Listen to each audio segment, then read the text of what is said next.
Sir నమస్కారం sir. నమస్తే. Sir 'Guntur కారం' రిలీజ్ అయిపోయింది. మళ్ళీ ఈ సినిమా టాక్ విషయానికొచ్చి మిక్స్డ్ టాక్ అయితే వచ్చింది. అయితే మహేష్ బాబు గారికి మిక్స్డ్ టాక్ వచ్చినా కూడా ఆయన చాలా వరకు కలెక్ట్ చేసిన సినిమాలైతే ఉన్నాయి సార్. మరి ఈ సినిమా మొదటి రోజు ఎంత కలెక్ట్ చేసింది? మరి లాంగ్ రన్‌లో ఏమైనా బ్రేక్ ఈవెన్ అయ్యి లాభాల బాట పట్టే అవకాశం ఏమన్నా కనిపిస్తుందా సార్? మనకు ఎక్కువ డబ్బులు జనరేట్ అయ్యాయి నిన్న.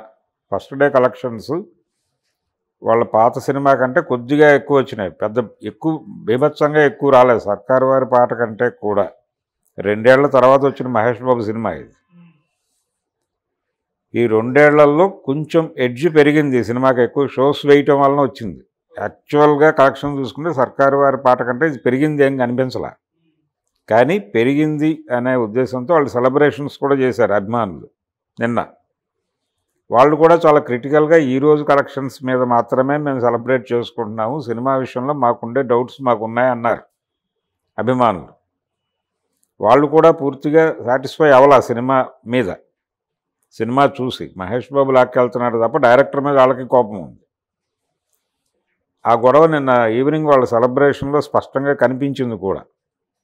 సార్ 'గుంటూరు కారం' సినిమా రిలీజ్ అయిన సందర్భంగా మహేష్ గారి సతీమణి నమ్రత గారు ఇన్స్టాలో ఒక పోస్ట్ పెట్టారు.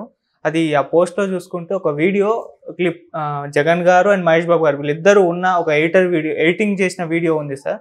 సో ఒక్కసారి ఈ వీడియో పెట్టేసరికి చర్చనీయాంశమైంది. ఎందుకు నమ్రత గారు జగన్ గారిది కూడా కలిపి ఉన్న వీడియో పెట్టేశారని చెప్పేసి. పెట్టిన కొద్దిసేపటికి మళ్ళీ డిలీట్ కూడా చేశారు. మరి ఎందుకు ఏమిటి అన్న ఒక చర్చ అయితే అలాగే నడుస్తుంది సార్. మీ ఒపీనియన్ ఏంటి దీనిపైన? ఒపీనియన్ ఏం లేదండి. వాళ్ళు జగన్కి థ్యాంక్స్ చెప్పడం కోసం పెట్టుండొచ్చు ఆ వీడియో.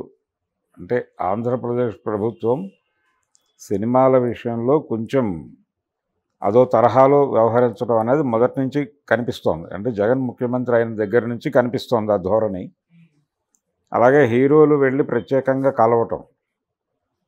ఇప్పుడు పరిస్థితి ఎలా తయారైందంటే ఎవరి సినిమా రిలీజ్ అవుతున్నా కానీ ఆ హీరో 2 రాష్ట్రాల ముఖ్యమంత్రుల్ని కలవటం అనేది ఆచారంగా మారిపోయినటువంటి ఒక సందర్భం మనం చూసాం. ఎవరి సినిమా రిలీజ్ అవుతున్నా, సపోజ్ ప్రభాస్ సినిమా రిలీజ్ అవుతుంటే ఆయన ప్రొడ్యూసరు వెళ్ళి ఇక్కడ ముఖ్యమంత్రిని, తెలంగాణ ముఖ్యమంత్రిని కలుస్తారు. అలాగే వెళ్ళి ఏపీ ముఖ్యమంత్రిని కూడా కలవటం అనేది ఆచారంగా మారింది. ఎందుకు మారుతోంది అంటే టిక్కెట్ల రేట్లు పెంచి షోస్ వేసుకోవటానికి. అంటే వీళ్ళు బడ్జెట్ రికవరీలో భాగంగా మొదటి రోజు ఆ సినిమాకి సంబంధించినటువంటి హైప్ ఉంటుంది కాబట్టి ఆ హైప్ ఉన్న టైంలో ఎక్కువ షోస్కి పర్మిషన్ తీసుకోవటం.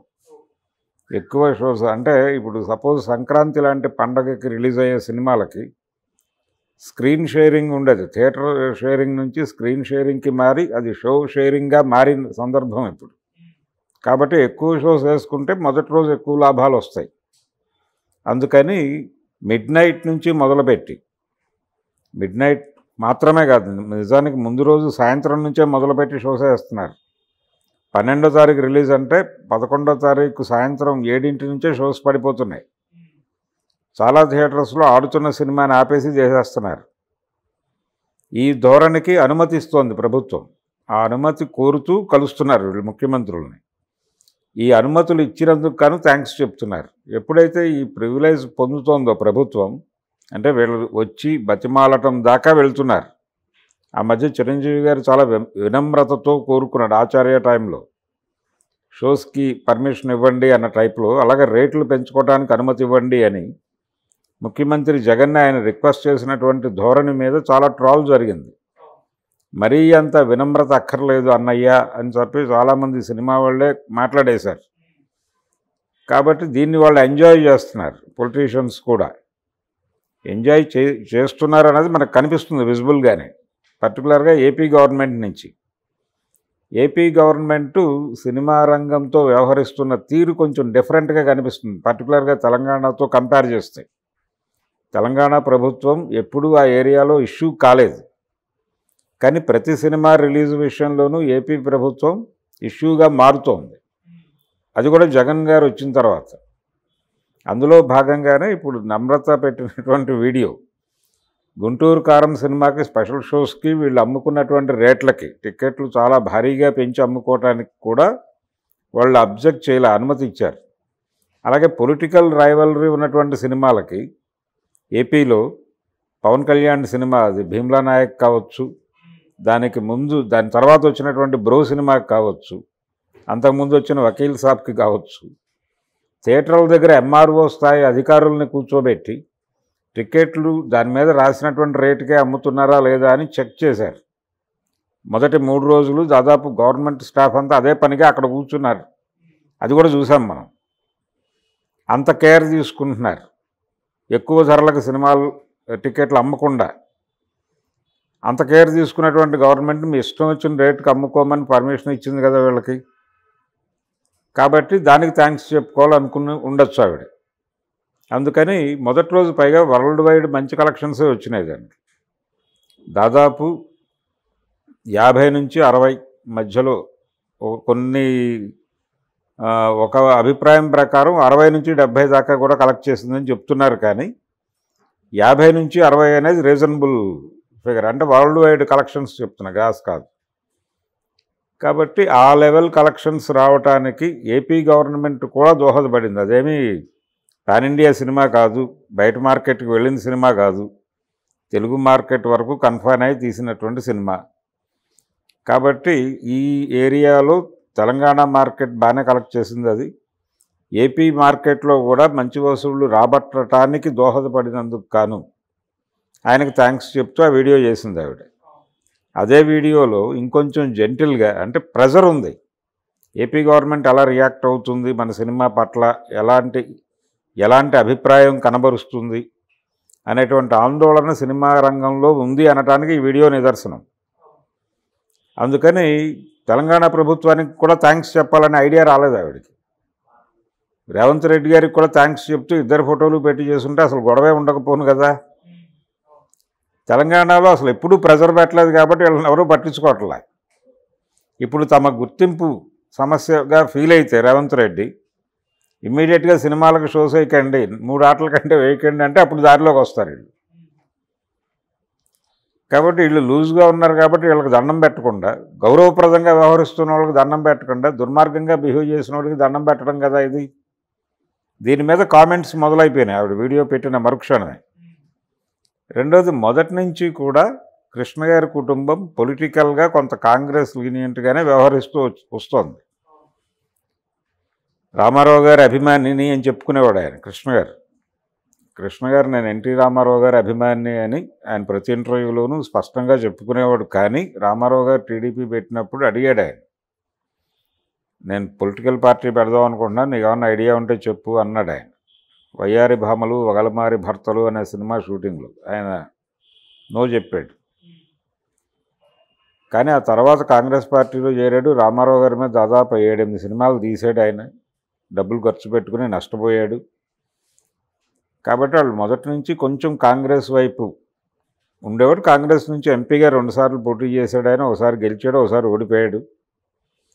ఆ తర్వాత వైఎస్ రాజశేఖర రెడ్డి గారితో కూడా చాలా సన్నిహితంగా ఉండేవాళ్ళు వీళ్ళు. రాజశేఖర రెడ్డి గారు చనిపోయినప్పుడు జగన్ని ముఖ్యమంత్రిని చేస్తే బాగుంటుంది అనే ప్రపోజల్ పెట్టిన ఫ్యామిలీస్లో సినిమా రంగం నుంచి విజయ నిర్మల్ గారు ఓపెన్గా మీడియా ముందు మాట్లాడింది. జగన్మోహన్ రెడ్డిని ముఖ్యమంత్రిని చేయటం సబబు అని ఆవిడ క్లియర్గా తన అభిప్రాయం ప్రకటించింది. అప్పటి నుంచి కొంచెం ఆ కుటుంబానికి, రాజశేఖర రెడ్డి కుటుంబానికి జగన్తో కూడా కొంచెం సాన్నిహిత్యం ఉంది. జగన్ అంటే ఆవిడ తెలుగుదేశంలో కూడా పోటీ చేశారు. విజయ నిర్మల్ గారు తెలుగుదేశం పార్టీలో చేరి చంద్రబాబు గారి దగ్గర టికెట్ తీసుకుని పోటీ చేసి ఓడిపోయిన చరిత్ర కూడా ఉంది. అయినప్పటికీ ఇమ్మీడియట్గా ఆ పార్టీకి రిజైన్ చేసి వాళ్ళు వైఎస్తోనే ఉండేవాళ్ళు. ఒక రకంగా వైఎస్ 2 టర్మ్స్ గెలవటము, కాంగ్రెస్ పార్టీ గవర్నమెంట్ నడుస్తూ ఉండటం ఉమ్మడి రాష్ట్రంలో. అందుకని కొంత కాంగ్రెస్తో తమకున్న సంబంధాలను జాగ్రత్తగా మెయింటైన్ చేస్తూ, వాళ్ళకు కూడా స్థల వివాదాలు ఉన్నాయి, స్టూడియో వివాదాలు ఉన్నాయి. స్టూడియోని వాళ్ళు సినిమాకి కాకుండా ఇతర పనులకు వాడుతున్నారు అనేటువంటి ఒక గొడవ ఉంది వాళ్ళకి. నాగేశ్వరరావు గారి మీద ఎలాంటి కేసులు ఉన్నాయి, వీళ్ళ మీద కూడా అలాంటి కేసులు ఉన్నాయి. అందుకని అధికారంలో ఉన్న వాళ్ళకి కొంచెం అనుకూలంగా వ్యవహరించడం అనేది లౌక్యంగా ఉండేవాడు ఆయన. అదే ధోరణిలో వీళ్ళు కూడా వైఎస్ కుటుంబంతోనూ జగన్మోహన్ రెడ్డితోనూ కొంచెం సన్నిహితంగా ఉండటం, పొలిటికల్ ఏరియాలో నాన్ కాంట్రవర్సీతో ఉండటం, ఎటువంటి కాంట్రవర్షియల్ ఏరియాల్లోనూ తమ పేర్లు లేకుండా చూసుకోవటం అనేది వ్యూహాత్మకంగానే మహేష్ బాబు మెయింటైన్ చేస్తాడు. ఎక్కడా కాంట్రవర్సీ లేకుండా.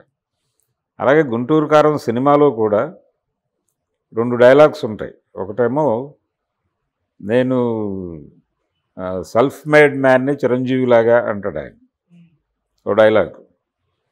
అలాగే నువ్వేమన్నా పెదరాయుడులో రజనీకాంత్ అనుకుంటున్నావా ఇంకో డైలాగ్ ఉంటుంది.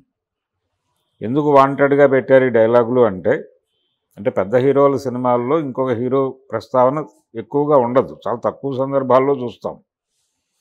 అది కూడా అవతల వాళ్ళ మీద రెస్పెక్ట్ ఇవ్వక తప్పదు అన్నటువంటి కండిషన్స్లో మాత్రమే అంగీకరిస్తారు. చిరంజీవి సినిమా స్నేహం కోసం సినిమాలో ఎన్టీ రామారావు గారి ప్రస్తావన ఉంటుంది, అది అడ్మిట్ అక్కడ వరకు. అలా ఈయన చిరంజీవిని అడ్మిట్ చేశాడు. అడ్మిట్ చేసి చిరంజీవిలాగా నేను సెల్ఫ్ మేడ్ మ్యాన్ని అని చెప్పుకుంటాడు. అది ఒక రకంగా సినిమా అభిమానుల్ని అందరినీ కలిపి తన సినిమా వైపు అట్రాక్ట్ చేసేటువంటి ప్రోగ్రాం, వ్యూహంలో భాగమే అది. అలాగే మా మధ్య ఏ రకమైనటువంటి విభేదాలు లేవని చెప్పటం, అది వ్యూహాత్మకంగా చేసిన పనే. అదే పద్ధతిలో పొలిటికల్ ఏరియాలో కూడా నాన్ కాంట్రవర్షియల్గా ఉండడానికి ట్రై చేస్తాడు ఆయన, అక్కడ వరకు ఓకే.